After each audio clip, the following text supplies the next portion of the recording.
Por favor, Verinha. Boa noite a todos, que ainda não falei. A leitura nossa de ambientação é a 178, pelo Espírito de Joana de Anja, psicografada por Divaldo Franco. Ó, que é feio.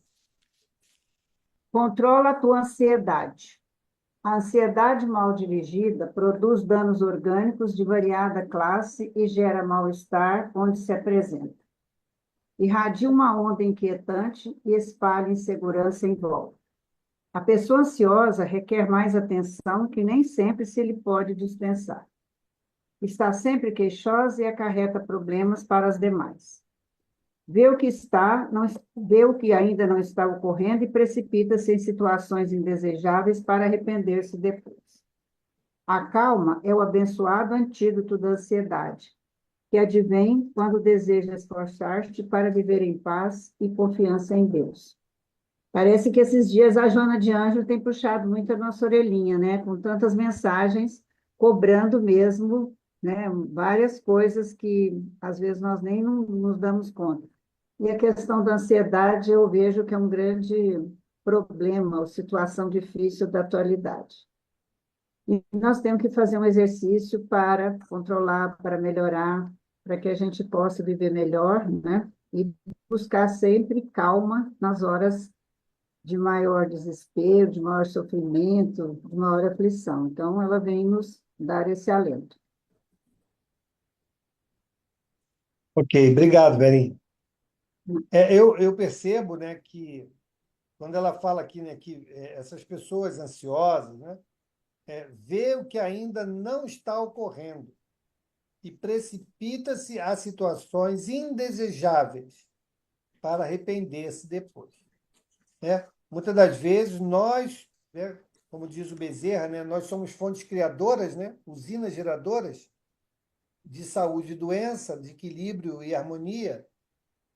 Então, nós podemos sim criar situações que não existem, mas serão fonte da nossa desarmonia, né? Com certeza. Pode acontecer perfeitamente, até que a gente se convença, né, e trabalhe essa questão da ansiedade, para que ela não nos domine, né, e consigamos, viver de forma mais equilibrada. Isso é uma grande verdade. Bom, vamos então à nossa prece, por favor, Renato. Mestre Jesus, mais uma vez aqui, uma sala de estudos para buscarmos um pouquinho mais de conhecimento e que possamos cada vez mais aplicar isso nas nossas vidas com os nossos próximos, né? Principalmente a caridade, e que possamos também, nessa noite, termos a sua bênção e a sua presença nessa sala. Que assim seja, graças a Deus. Que assim seja. Então, Valdemir, está aí a manobra com vocês. Vamos Só, nós. só- Antes de entrar no Evangelho, só um pouquinho aqui da ansiedade da Joana. É claro que a Joana não falou isso para a gente, né? Nós não estamos mais ansiosos. Isso já passou há muito tempo. Ela está lembrando do tempo que ela foi Joana de Cusa. E que Jesus disse: Não vos ansieis pelo dia de amanhã, pelo que hás de vestir ou de comer. Quando ele diz lá que os pássaros não semeiam, não colhem, os lírios não fiam. Mas Deus alimenta os pássaros e nem Salomão se vestiu tão bem. Hoje, felizmente, superamos essa ansiedade, já não nos atinge mais. Então, fiquemos tranquilos em relação a isso, porque todos estamos vivendo no presente, numa boa, sem dificuldades. Diga, Carmen, eu ia te chamar no final, mas pode ser no início. Pode falar. Tá bom, obrigado. Eu acho que tem a ver até com essa mensagem, a ansiedade. Eu vou resumir. São 4 meses que eu estou em casa cuidando do meu esposo que teve AVC. Eu trabalho numa casa espírita há mais ou menos 25 anos, 30 anos, então eu venho esse tempo todo nesse movimento. E a partir desse momento, de novembro para cá, eu não consegui mais ir à casa espírita, eu estou distanciada, eu não estou inserida em nenhum trabalho, eu estou inserida aqui no grupo, sempre acompanhando os estudos. E, nesse momento, eu estou em dúvida, né? Eu estou preocupada, me cobrando, ou achando, não sei o que eu faço, arrumar um tempo para estar na casa. Eu gostaria muito de uma orientação para mim ficar em paz, né? Porque eu não sei se isso pode estar me prejudicando até meu equilíbrio, porque é um momento muito difícil. Eu preciso cuidar dele como um bebê. Então, eu queria essa orientação de vocês, meus irmãos, para essa angústia que eu estou passando. Carmen, deixa eu entender. Quem está te cobrando? Eu mesma, Ah, assim, há 4 meses que eu não vou mais à casa espírita. São 4 meses que eu não consigo isso ir eu já lá, entendi. né? Eu estou só em casa. Parte que Entendi. meu esposo adoeceu em novembro. Então, Carmen, olha só. Preocupada com Eu- as minhas responsabilidades mediúnicas. Não, mas olha aqui. Você, primeiramente, tem um compromisso com essa pessoa que está contigo. Os espíritos estão sabendo. Você não está em casa vendo novela, você não está em casa tricotando, você está prestando auxílio a esse companheiro que hoje necessita. Então, a sua questão mediúnica não está sendo comprometida em absolutamente nada. Estaria se você estivesse fugindo do compromisso. Aí você poderia, né, Uhum, sofrer algum tipo de cobrança. Mesmo assim, a espiritualidade respeita o nosso livre-arbítrio. Mas, no seu caso, uhum, você está prestando um concurso fraternal a esse companheiro. sim, Olha de entendi. novo o caso da Joana de Ângeles quando Joana de Cusa. Ela queria abandonar a Uhum, família. Jesus, não, vai lá e me vive lá. É o que você está fazendo. entendi. Você está vivendo os postulados que você abraça aí, né, prestando todo o socorro, todo o carinho, toda a atenção, treinando a sua Sim, paciência, desenvolvendo a indulgência. sim, sim, Então, é um laboratório muito rico na sua vida e, quiçá, não está dentro dos planos de vocês dois. Dele, sim, enquanto resgate, e seu, enquanto compromisso de companheira, de prova, né? Junto com ele. Então, na minha percepção, não há prejuízo nenhum. Tá? ai, que graça, Mediunidade não é o fim para as nossas vidas, e sim meio, meio. Nem mesmo Chico, nem mesmo sim, Divaldo tem a mediunidade como objetivo final. Não é. É meio. O objetivo final é nos tornarmos pessoas melhores, fazermos o bem e vivermos dentro desse postulado. Ok? Minha ai, que percepção é bom, essa. sim, muito obrigada, muito obrigada. A minha também. Assina embaixo. Muito obrigada, meus irmãos. Fiquei mais tranquila, bem, bem melhor. Que bom. Então, Valdenir, está contigo. Vamos ao nosso evangelho. Podemos começar? Carlos, nós vamos recomeçar o capítulo 28. Nós começamos semana passada, mas lemos um parágrafo só, discutimos só o primeiro parágrafo, então vamos recomeçar no capítulo 28. E lembrando que é o último capítulo do Evangelho, e é um capítulo onde Kardec nos dá modelos de preces, né? Os espíritos sempre nos dizem que as preces devem ser sentidas e não apenas lidas. Lidas, ela vira palavra, sem força, sem sentimento. Mas o que Kardec nos coloca aqui são modelos, são exemplos para que tenhamos ideia de como fazer uma prece para o sofredor, como fazer uma prece no caso de dúvida, como fazer uma prece de agradecimento. Kardec coloca alguns modelos, mas não é para seguirmos rigorosamente esse modelo, ou pelo menos esse padrão que ele colocou aqui. É só um modelo para a gente entender o valor e como fazer uma prece. Tudo bem? Vamos lá, Carlão. Boa noite, meus irmãos. Capítulo 28, Coletânea de Preces Espíritas. Preâmbulo. 1. Os espíritos são ditos sempre. A forma nada vale, o pensamento é tudo. Ore, pois, cada um segundo suas convicções e da maneira que mais o toque. Um bom pensamento vale mais do que um grande número de palavras com as quais nada tem o coração. Pois é, isso que nós paramos aqui na semana passada e ficamos nesse parágrafo. Mas vale voltar, né? A forma nada vale. O pensamento é tudo. Então, a forma que Kardec colocou aqui, e ele colocou aqui algumas formas, só para nos orientar, não é para seguirmos literalmente o que ele está falando.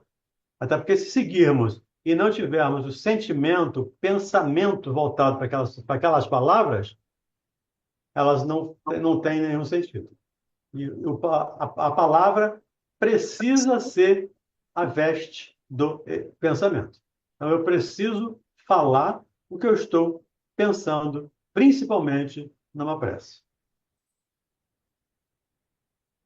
E aí, o segundo, o Kardec já começa o segundo parágrafo explicando exatamente isso. Vamos lá, Carlos.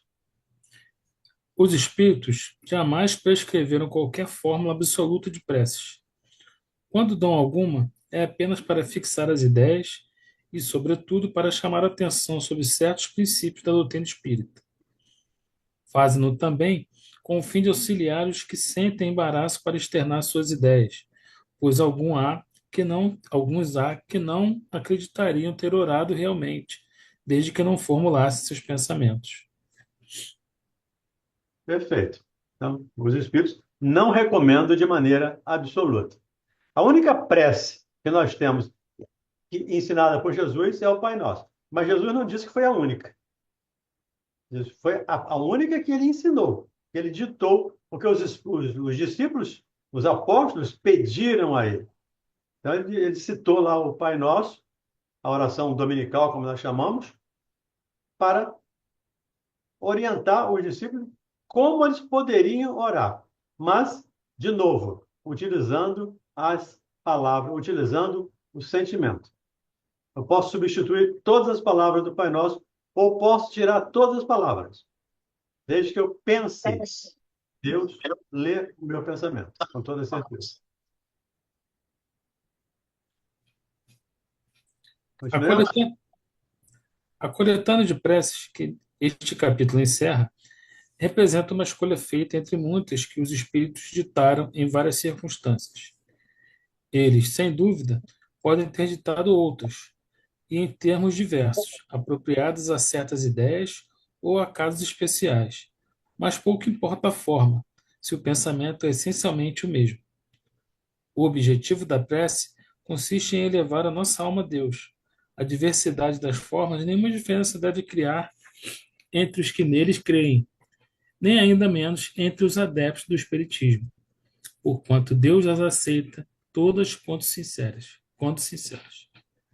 Deus as aceita todas quando sinceras.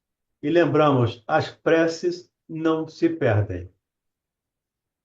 Me lembro aqui, eu já citei aqui no nosso grupo, mas me permita lembrar, um livro chamado Entre a Terra e o Céu, do André Luiz e do Chico Xavier. Onde uma menina, uma adolescente, faz uma prece pedindo à mãe desencarnada que ajudasse a madrasta que estava doente. Só que o problema todo era que a madrasta era que era obsessora e estava causando a dificuldade. A madrasta não, desculpa. A mãe dela era a obsessora e estava causando a dificuldade para a madrasta. Mas essa prece não se perdeu. Apesar da mãe não poder ajudar, ou não querer, não ter condições de ajudar, a prece não se perdeu. Ela vai ser recebida por espíritos bons. No caso dessa prece, foi o Clarencio, o ministro do nosso lar, que recebeu a prece e vem, a partir daí, cria uma equipe para tratar do caso e eles levam 2 anos para tratar da situação da mãe obsessora e da madrasta doente, do menino que desencarnou, do Julinho, que era o filho era o irmão dessa adolescente, que desencarnou, por negligência, me permita aqui, com todo respeito à nossa irmã, por negligência da madrasta. Ela desejou, de certo modo, que o menino morresse, porque ele atrapalhava o casamento dela. Então, a prece, como nunca se perde. Mesmo que, quando façamos uma prece, a alguma pessoa, a algum espírito, ele não possa nos ajudar. Mas, se fizermos com sentimento, ela vai ser refratada, como André chama lá no livro, a prece refratada. Ela bate como se fosse um espelho, volta e vai até onde alguém possa ajudar. Prece é uma energia poderosíssima que nós ainda não temos ideia do quão importante é fazer uma prece, do quão necessário é fazer uma prece. Tanto é necessário que Jesus se recolhia para orar. Jesus, quantas vezes nós vemos lá nos evangelhos, e Jesus saiu para orar. E Jesus se recolheu para orar. E Jesus subiu ao monte para orar. Inúmeras ocasiões, Jesus faz orações. E imagine Jesus fazendo oração, a necessidade dele, imagine a nossa necessidade também estarmos nesse time de fazermos a prece. Ou fazermos prece. Continuamos? Não há, pois, considerar esta coletânea como um formulário absoluto e único, mas apenas uma variedade no conjunto das instruções que os Espíritos ministram. É uma aplicação dos princípios da moral evangélica desenvolvidos neste livro, um complemento aos ditados deles relativos aos deveres para com Deus e o próximo, complemento em que são lembrados todos os princípios da doutrina. Lembrando aqui que Kardec coloca esse capítulo das preces, o último capítulo do Evangelho. Porque para fazer prece, e para essa prece ter sentido, eu preciso estar minimamente vinculado a esse Evangelho. Eu preciso minimamente estar ligado às lições que foram expostas nos 27 capítulos anteriores. Eu preciso minimamente ter compreendido a importância das preces. Aí o Kardec fecha o Evangelho com as preces. É como nós fazemos aqui. Abrimos e fechamos com prece. Kardec abre o Evangelho com a introdução, explicando lá, principalmente, a universalidade dos ensinos dos Espíritos e como é que eu vou dizer? O resumo teórico dos ensinos de Platão e de Sócrates e fecha com as preces espíritas daqui no capítulo 28. Então, não é por acaso que Kardec colocou no último capítulo os modelos de preces para nos ajudar.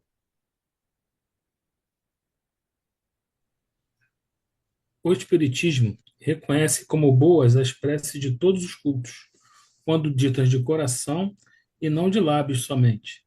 Nenhuma impõe, nem reprova nenhuma. Deus, segundo ele, é sumamente grande para repelir a voz que lhe suplica ou que lhe entoa louvores, porque o faz de um modo e não de outro.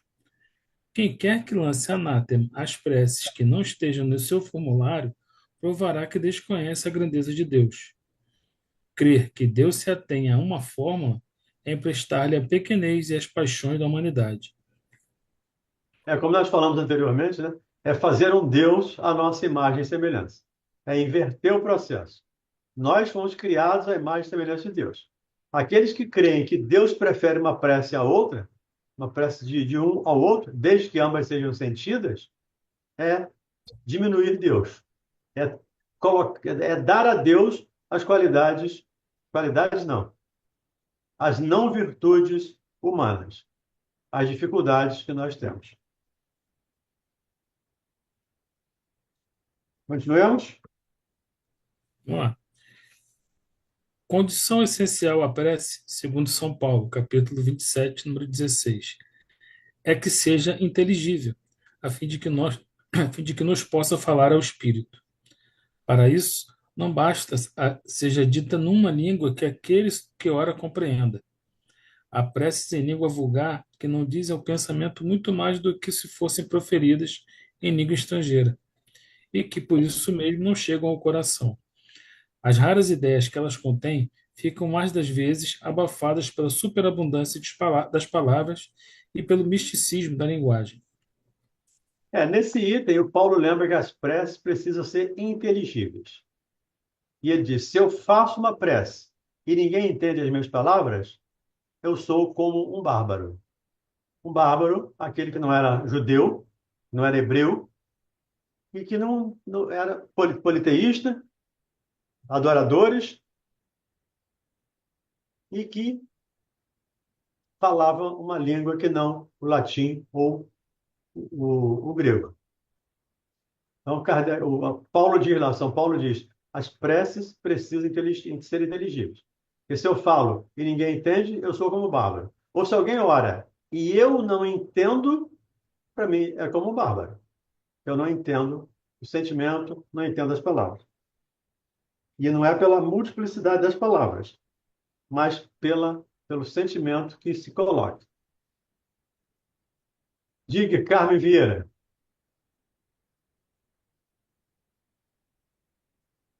Carmen? Seu microfone está fechado. Ah, isso, Pronto, agora. bora. Então, eu tenho visto, né? A gente de vez em quando fica olhando as coisas aqui pela internet, no Instagram, olhando algumas coisas. Então, eu tenho visto os mantras que são falados em sânscrito, que não são línguas que a gente entende. E que a pessoa que passa, né? A pessoa que estuda essas coisas, que é importante que se repita desta forma, né? Que, é, a linguagem, porque o pensamento não julga. Você não entende o que você está falando. Mas ali ele explica que isso é uma coisa que vem da Índia, lá de trás, de Buda, e que tem uma energia, essas palavras que não são entendidas em português, né? Na nossa mente não entende, elas faz uma conexão energética. E eu lembrei disso, né? Que se a gente não compreende, né, não tem razão de ser, a gente não está entendendo o que a gente está dizendo. Então, você pode falar alguma coisa sobre isso, por favor? O objetivo é diferente, Carmen. Um mantra normalmente se faz no processo de meditação. E ele se faz para que você foque num determinado ponto. Então, quando você faz um OM, né, é só um OM. É um OM. OM, é só um som. Que não significa absolutamente nada. Mas dentro do processo de meditação, ele serve para que você foque naquele ponto. E a meditação é exatamente isso. É você focar a mente num determinado ponto, numa determinada situação, até do seu próprio corpo. Eu me lembro aqui do Sérgio Brecht, que gosta muito de meditação, dizendo que ele faz, normalmente, focando na respiração. Vendo, com aspas aqui a palavra naturalmente, mas vendo a respiração, vendo o ar entrar e sair pela narina. Então ele foca ali e esquece tudo o que está lá fora. Ele foca naquilo ali. E com isso, é o que a meditação propõe, limpar a mente. Ele acaba limpando a mente naqueles minutos de pensamentos dos mais variados. Porque ele está num pensamento focado. É diferente da prece.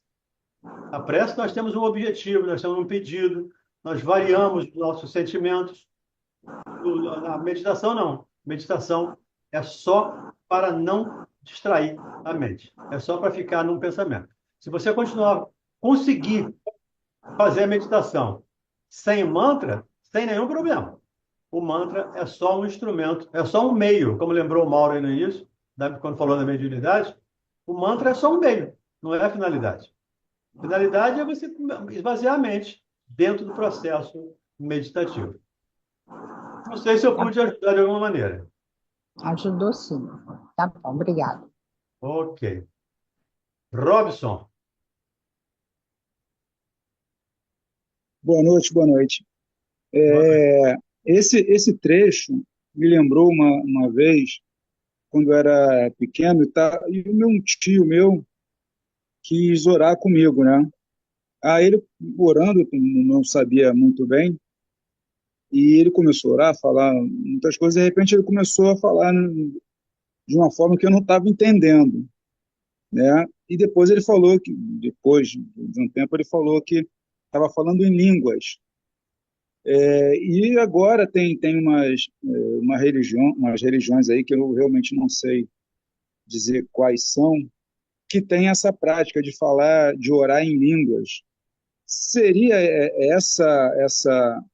esse trecho que a gente acabou de ler, se refere a isso?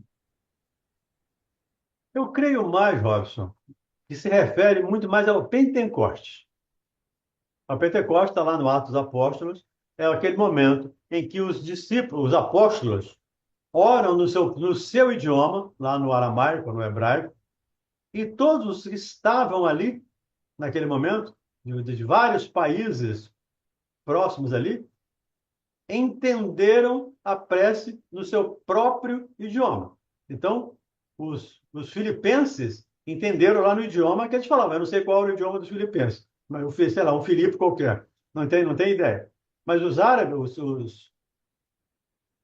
todos os países entenderam segundo o seu próprio idioma. Ali houve uma tradução, uma translação do idioma hebraico para os diversos idiomas das pessoas que estavam. Cada um ouviu no seu próprio idioma.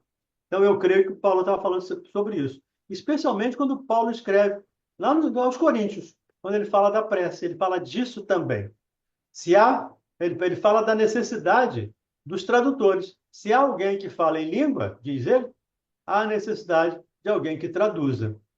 Porque senão, de novo, eu sou como bárbaro. Ou vai me soar como um bárbaro, que eu não entendo nada do que ele fala.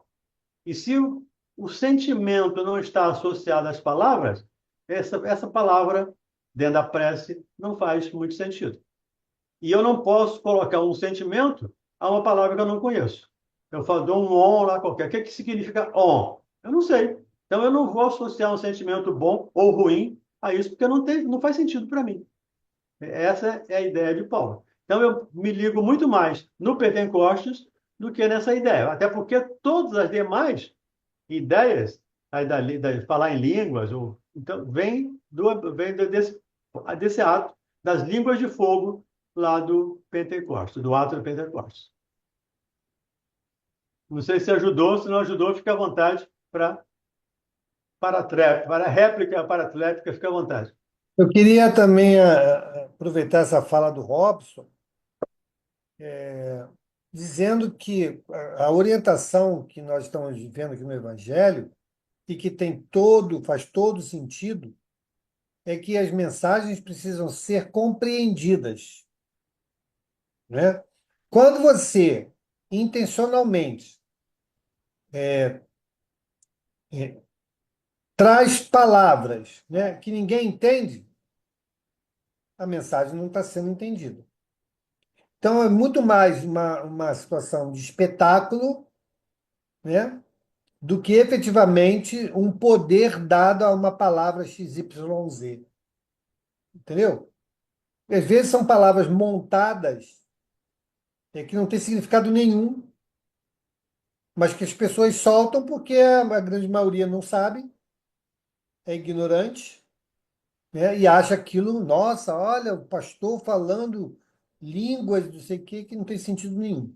Estou falando isso por quê? Porque existem, né? Já vi alguns vídeos de pastores que confessam isso, entendeu? Então, lá no meio da pregação, solta lá um salamaleco lá da vida, né? Como se aquilo tivesse um poder mágico, e na verdade não tem nada. É só em função daquele coletivo de pessoas que estão coitadas, né? Sendo conduzidas pessoas mal intencionadas e usam da credulidade das pessoas, da ignorância, para poder fantasiar, né? Aí é interessante essa fala do Mauro. Que eu tenho uma amiga evangélica que ela, na igreja dela, fala em línguas. E ela é meio que exaltada, meio que idolatrada, porque ela tem essa possibilidade de falar em línguas. Mas ninguém entende absolutamente nada. Eu já ouvi ela falando e não entendo uma palavra sequer. É claro que eu vi com os olhos e com o ouvido de segundo a doutrina espírita. Como é que eu vou entender isso? Como é que eu vou analisar isso? É só uma sem crítica, tá? Não é no sentido de crítica. É minha amiga, eu gosto dela, eu respeito, mas é só uma exibição. Eu falo em línguas. Qualquer um que fala um idioma pode fazer uma prece no outro idioma. Mas se eu fizer uma prece em alemão aqui, acho que poucas pessoas vão entender. Ou mesmo em Esperanto, né? Poucas pessoas vão entender. E essa não é a ideia. A ideia é eu entender a mensagem. Eu preciso compreender a mensagem. Não só a letra, mas a ideia que a mensagem está encerrando. Perfeito? Diga aí, Carlão. Eu ia estar nesse mesma pergunta do Hobbes das missas em latim. Hum, Também as pessoas que frequentavam ali não entendem, nem todas entendiam latim, né? Então a aliás, mensagem não era transmitida, né? aliás, praticamente ninguém entendia a não ser o padre. E aí vira uma fé cega. Eu vou acreditar que isso é bom porque o padre está falando. E segundo, eu não fui católico, então nunca participei dessa cerimônia. Mas segundo alguns amigos, o padre dizia esse texto de virado de costas para, para as pessoas. Então era uma maneira bastante estranha de ajudar pessoas. Eu falo alguma coisa que elas não entendem, e viro as costas e falo algumas coisas que elas não entendem. E digo para elas acreditar em mim. Isso faz, como diz Kardec, não faz religiosos, não faz espiritualistas, pessoas espiritualizadas, mas faz fanáticos. Eu vou acreditar em alguém que me disse que alguma coisa é boa, mesmo que eu não tenha compreendido aquela situação. Por isso, os espíritos têm esse cuidado de se apresentar nos diversos países, nos seus próprios idiomas. E por isso, Kardec era um poliglota. E pegava o texto em alemão, a prece em alemão, o texto em alemão, a mensagem em português, em inglês, em francês, italiano, e traduzia para o francês, para que todos pudessem entender quando ele colocou no Livro dos Espíritos, ou quando ele colocou, especialmente as preces aqui, no capítulo 28 do Evangelho. Carmen Vieira, você tinha levantado a mão e baixou de novo. Cadê você? Acho que ela caiu. Oi, não, isso, eu Ah, ia não. falar, estou aqui. Mas você foi falando, eu fui compreendendo melhor. Porque eu ia perguntar assim, mesmo falando em latim, ou lá quando teve a Pentecoste, aquela forma, ali não pode sair um sentimento ou uma vibração que possa causar em quem ouve um sentimento bom? É Pode, uma pode. É perfeitamente sim. possível. Mas não é comum.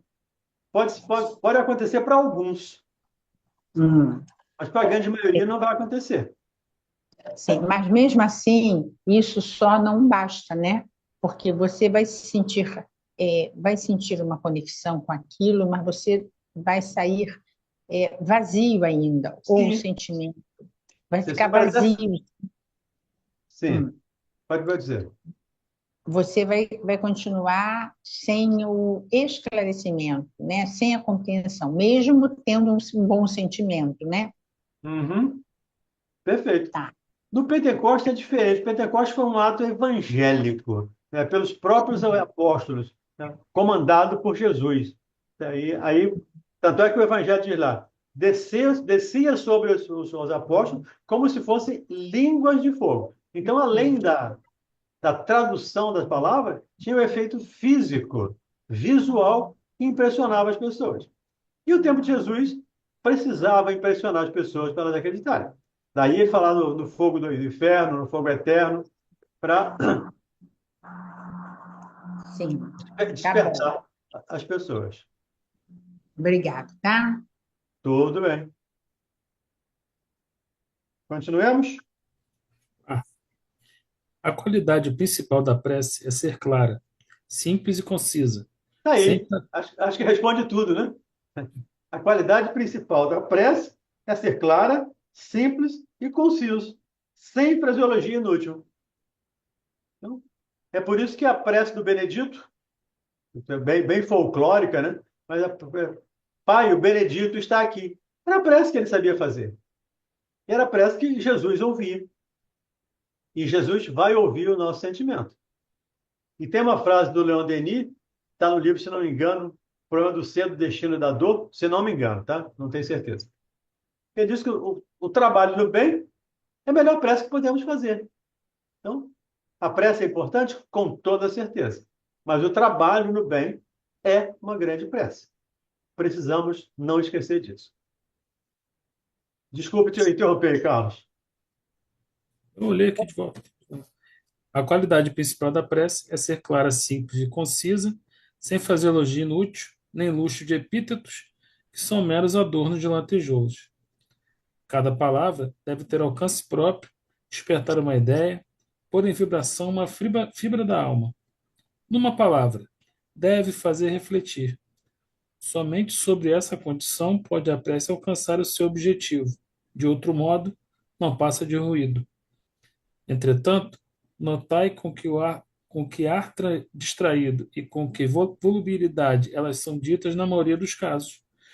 Vêem-se lábios a mover-se, mas pela expressão da fisionomia, pelo som mesmo da voz, verifica-se que ali há um ato maquinal, puramente exterior, ao qual se conserva indiferente a alma. E aí me lembrou aqui o fato que você narrou. Você vendo o padre fazendo a prece. Foi você que narrou. E limpando as unhas. Alguém contou isso aqui nesse grupo. Pensei que fosse você. Não, acho que foi o Pedro César. Acho que foi o Pedrão, esse que eu falei. Foi o Pedrão. Foi o Pedrão, sim. Né? Então, o padre fazendo a prece e limpando as unhas. Que sentimento está associado a alguém limpar a unha? Está aqui olhando a unha e repetindo palavras. É isso que os amigos espirituais nos conclamam a não fazer. Por isso o sentimento, por isso o trabalho do bem é a prece.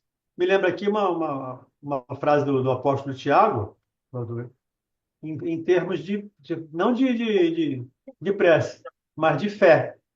Quando ele fala lá da fé, ele fala: mostre-me a sua fé sem obras, que eu mostro a minha fé pelas minhas obras. Então, a obra ainda é mais importante do que qualquer palavra, qualquer outro gesto. É o servir, é o ajudar, é o amar. Isso que é mais importante que tudo. Fala, Carlos. Não sei se foi aqui outra conversa que alguém tinha visto o filme, está na plataforma da Brasil Paralelo, se não me engano, que é o Oficina do Diabo. Eu assisti. E na verdade, ele faz o contrário, né? Ele vai falando as coisas que nós não fazemos. Por isso, virou oficina para eles, né? Esse é o Ah, contexto do filme. Então, ele vai contando tudo ali. Dos momentos é esse aqui. Eles estão na igreja e ele fala do. O pessoal vem para cá todo domingo, recebe um folheto que não sabe o que está escrito, não lê, acompanha e vai embora.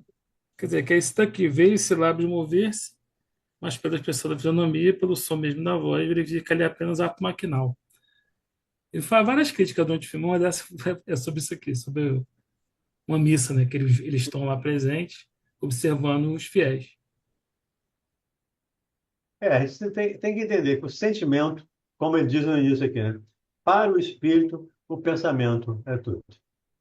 A palavra não tem muito pouco valor, ou nenhum valor, se ela não estiver associada ao sentimento. A Angé- Continuemos? a Angélica fez uma pergunta aí no chat. Cadê a Angélica?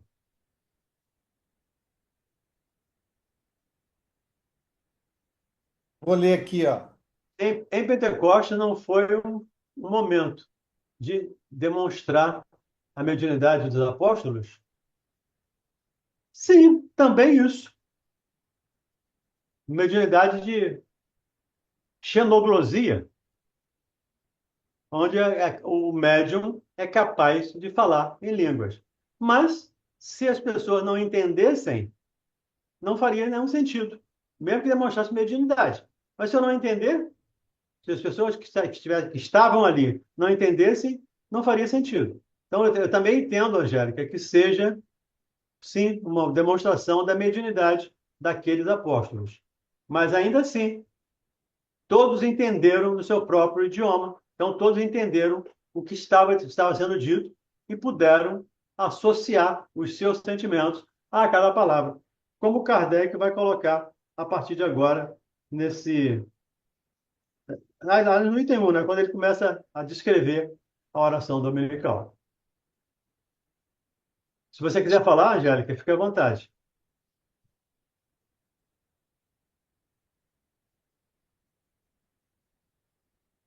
Não, Vamos então em frente. vamos em frente. Estão divididas em 5 categorias as preces constantes nesta coletânea. Primeiro, preces gerais. Segunda, prece por aquele mesmo que ora. Terceiro, preces pelos vivos. Quarta, preces pelos mortos. Quinta, preces especiais pelos enfermos e pelos obsidiados. Termina? Não, é só que Kardec coloca isso aqui, de novo, só para nos facilitar. Eu quero fazer uma prece por um obsidiado. Eu não preciso seguir aquelas palavras que estão lá. Mas aquele modelo aquele é um modelo que pode me ajudar e que me ajuda efetivamente quando eu não tenho facilidade de expressar sentimentos. E já ouvimos aqui muitas pessoas dizendo aqui, né? Até a Sandrinha falando aqui, né? A prece para mim é muito difícil. Depois ela melhorou, fez uma prece bonita, né? Ela nem sabia que sabia, né? Ela nem sabia que tinha capacidade, mas fez. E Kardec coloca isso dá para nos facilitar. Leia aquele texto e aí, a partir do texto, use as suas palavras, não precisa usar as palavras, no orbe de expiação e provas. Em vez de orbe ou orbe, outro planeta. Use um idioma, uma palavra que nós conhecemos, fica mais fácil, fica mais tranquilo de entender e de todos entenderem. Por isso, ele coloca aqui preces gerais, por aqueles mesmo que oram, pelos vivos, pelos mortos, e preces especiais pelos enfermos e pelos obsidiados. Os nossos irmãos de outras crenças, especialmente evangélicos e católicos eu não tenho certeza, tá? Não tenho certeza. Mas os evangélicos não oram pelos mortos. Porque os mortos estão no céu ou estão no inferno. E desses lugares, se for para o céu, ótimo, ele nunca mais vai sair de lá. Se for para o inferno também, nunca mais vai sair de lá. Então não adianta fazer prece. Então eles não oram. E os irmãos desencarnados sempre lembram da importância da prece para eles. A prece é um refrigério. A prece é um alívio. Então, se nós temos parentes ou amigos desencarnados, evangélicos ou católicos, nós devemos orar por eles. Na semana passada, até coloquei aqui o exemplo que aconteceu na semana passada, em reunião mediúnica, do espírito que chega lá agradecendo porque alguém fez uma prece por ele e o tirou de uma situação de muita dificuldade, de muito sofrimento, de muita dor. Então, uma prece é capaz de operar, com aspas, operar milagres. Continuemos? Com o propósito de chamar de maneira especial a atenção sobre o objeto de cada prece e de lhe tornar mais compreensivo o alcance, vão todas precedidas de uma instrução preliminar, de uma espécie de exposição de motivos sob o título de prefácio. A minha edição não tem esse texto, já entra direto do prefácio. Então vamos lá. Preces gerais. Oração dominical. Prefácio. Os espíritos recomendaram que, encabeçando esta coletânea, puséssemos a oração dominical, não somente como prece, mas também como símbolo de todas as preces, é que eles colocam em primeiro lugar, seja porque procede do próprio Jesus, seja porque pode suprir a todas, conforme os pensamentos que lhe conjuguem. É o mais perfeito modelo de concisão, verdadeira obra-prima de sublimidade na simplicidade. Com É, efeito, opa, é ensinamento de Jesus, né? Tinha que ser conciso, tinha que ser objetivo, tinha que ser simples. E aqui me lembrei uma fala do Leonardo da Vinci, né? A simplicidade é o ápice da sofisticação. Então, quanto mais simples, mais importante, mais interessante, mais sofisticado, segundo Leonardo da Vinci, e segundo aqui os espíritos. A prece precisa ser concisa, objetiva, clara, sem palavras desnecessárias. Vamos lá. com efeito, sob a mais singela forma, ela resume todos os deveres do homem para com Deus, para consigo mesmo e para com o próximo.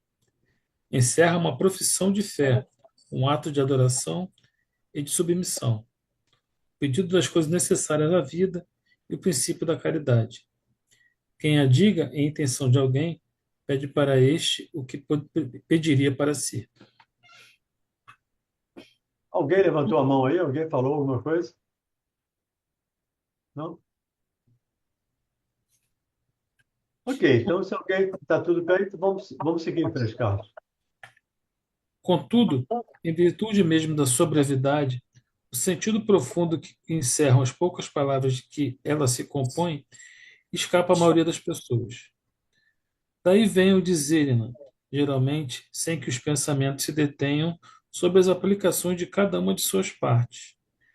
Dizem-na como uma fórmula cuja eficácia se acha condicionada ao número de vezes que seja repetida. Ora, quase sempre esse é um dos números cabalísticos, 3, 7 ou 9, tomados à antiga crença supersticiosa na virtude dos números e de uso nas operações da magia. Isso é uma prática da Igreja Católica, né? Inclusive nas confissões. Você reza 10 Pai Nosso, 10 Ave Maria e está perdoado dos pecados. O Kardec está nos lembrando aqui. E não é pela repetição das palavras, ou não é pelo número de palavras, que a prece vai ser escutada. A prece vai ser ouvida, a prece vai ser atendida. Ela vai ser atendida, ser ouvida pelo sentimento que carrega, e não pelo número de palavras. Não é pela multiplicidade das palavras que as preces são entendidas. Jesus dá até um exemplo no Evangelho, quando ele coloca lá o fariseu e o outro lá, eu não sei se samaritano, mas o fariseu e o outro orando. Um batia no peito e dizia, eu sou aqui, eu sou bom, eu sou isso, eu sou aquilo. E o outro baixava os olhos, ficava com vergonha. E Jesus disse, esse foi justificado para casa, porque ele não falou nada, mas sentiu. É a moedinha lá da viúva, do óbolo da viúva, que vale mais do que um saco de dinheiro. Então, um sentimento vale mais do que a multiplicidade de palavras. E aí começa. Pode Vamos lá? lá. Para preencher o que de vago a concisão desta prece deixa na mente, a cada uma das suas proposições aditamos, aconselhado pelos espíritos e com a assistência dele, um comentário que lhe desenvolve o sentido e mostra as aplicações, conforme, pois, as circunstâncias e o tempo de que disponha. Poderá aquele que ore dizer a oração dominical, ou na sua forma simples, ou na desenvolvida. Eu não sei se vocês já tiveram a oportunidade, eu creio que todos aí já tiveram a oportunidade de ler esse esse texto de Kardec, essas adições que ele coloca aqui de Kardec. E é muito interessante. Eu confesso que a primeira vez que eu li, eu nunca imaginava que uma prece com poucas palavras, pudesse significar tanta coisa. E aí admirei mais Kardec ainda, porque realmente é de uma criatividade, de uma inteligência enorme. A fala de Kardec, as adições de Kardec às palavras do Pai Nosso. Prece. 1. Pai nosso que estás no céu, santificado seja o teu nome. Cremos em ti, Senhor, porque Isso tudo significa cremos em Ti, Senhor, né? Só para a gente entender. cremos em ti, Senhor, porque tudo revela o teu poder e a tua bondade. A harmonia do universo dá testemunho de uma sabedoria, de uma prudência e de uma previdência que ultrapassam todas as faculdades humanas. Em todas as obras da criação, desde o raminho de erva minúscula e o pequenino inseto, até os astros que se movem no espaço. O nome se acha escrito de um ser soberanamente grande e sábio. Por toda parte se nos depara a prova de paternal solicitude. Cego, portanto, é aquele que te não reconhece nas tuas obras, orgulhoso aquele que te não glorifica e ingrato aquele que te não rende graças. Num versículo, ele escreveu quase meia página para explicar o primeiro versículo do Pai Nosso. É claro que pouquíssimas pessoas conseguem memorizar isso e fazer essa oração estendida. Mas uma vez lida, uma vez entendida esse processo, fica mais fácil a gente estender, ou pelo menos em pensamento, estender esse sentimento, ou essa compreensão das palavras e associar a elas o nosso sentimento. E continua ele no item 2, no segundo versículo.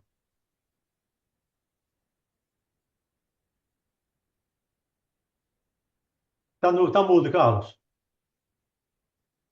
Tá mudo. 2. Venha o teu reino. Senhor, deste aos homens leis plenas de sabedoria e que lhes dariam a felicidade, se eles as cumprissem. Com essas leis, fariam reinar entre si a paz e a justiça, e mutuamente se auxiliariam, em vez de se maltratarem, como o fazem. O forte sustentaria o fraco, em vez de o esmagar. Evitados seriam os males que se geram dos excessos e dos abusos. Todas as misérias desse mundo provêm da violação de tuas leis, porquanto nenhuma infração deixa ela de ocasionar fatais consequências. Deste, deste ao bruto o instinto que lhe traça o limite do necessário, e ele maquinalmente se conforma. Ao homem, no entanto, além deste instinto, deste a inteligência e a razão. Também lhe deste a liberdade de cumprir ou infringir aquelas tuas leis que pessoalmente lhe concernem, isto é, a liberdade de escolher entre o bem e o mal, a fim de que tenha o mérito e a responsabilidade das suas ações. O bruto só tem instinto. E o bruto aqui é o animal. É um animal irracional. Só tem instinto. Mas nós, homens, além do instinto, nos deu inteligência, nos deu razão, nos deu livre arbítrio, até para não fazer o bem.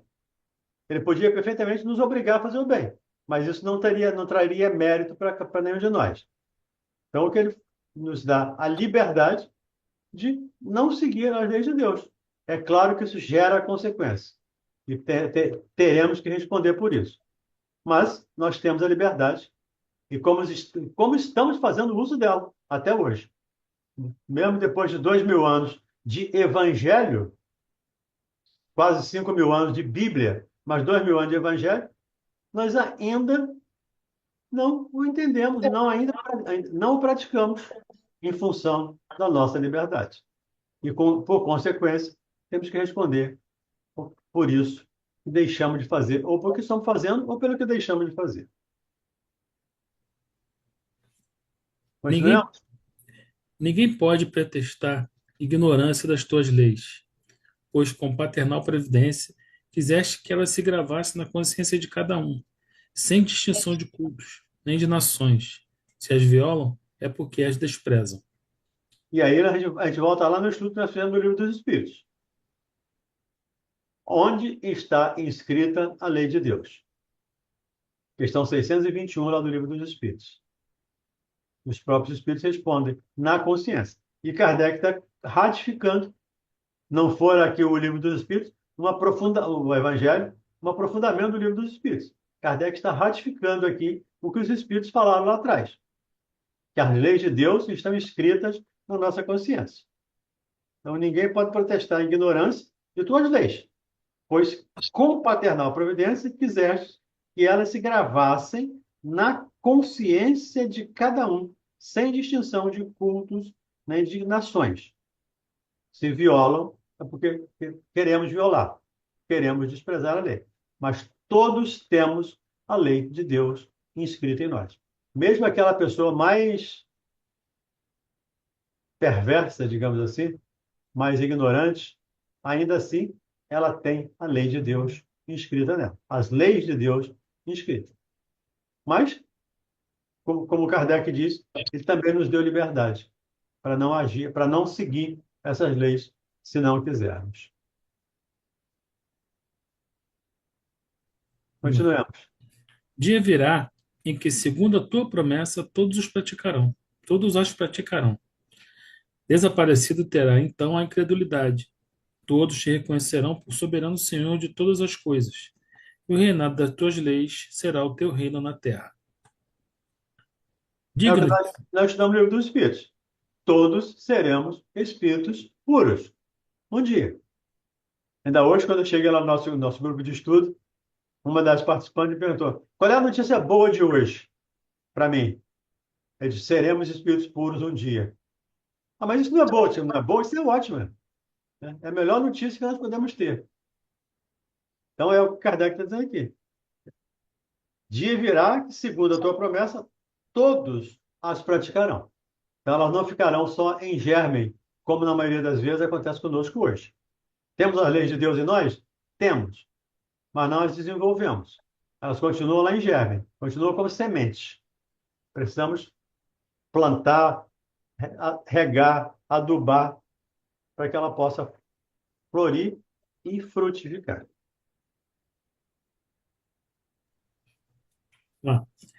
digna-te, Senhor, de apressar-lhe o advento, outorgando aos homens a luz necessária que os conduz ao caminho da verdade. Uhum. Continua. Continua. Continua. 3. Faça-se a tua vontade, assim na terra como no céu. Se a submissão é um dever do filho para com o pai, do inferior para com seu superior, quão maior não deve ser a da criatura para com seu Criador. Fazer a tua vontade, Senhor, é observar as tuas leis e submeter-se sem queixumes aos teus decretos. O homem a ela se submeterá quando compreender que és a fonte de toda sabedoria e que sem ti ela nada pode. Fará então a tua vontade na terra, como os eleitos a fazem no céu. És a fonte de toda sabedoria. Isso nos remete ao Livro dos Espíritos de novo. Questão número 1. Inteligência suprema do universo. A gente vai vendo a importância das palavras, o significado das palavras da oração dominical. Mal, chegamos aqui aos 58, deixa eu comparar por esse versículo. Continuaremos a partir do versículo 3 na próxima semana.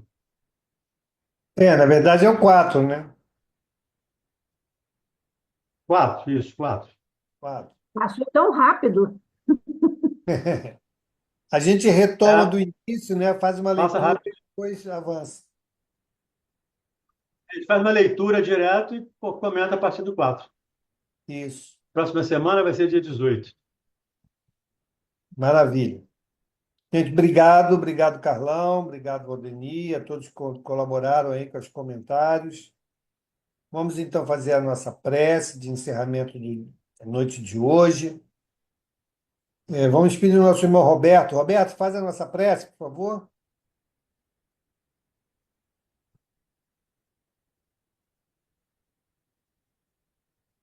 Abre o áudio.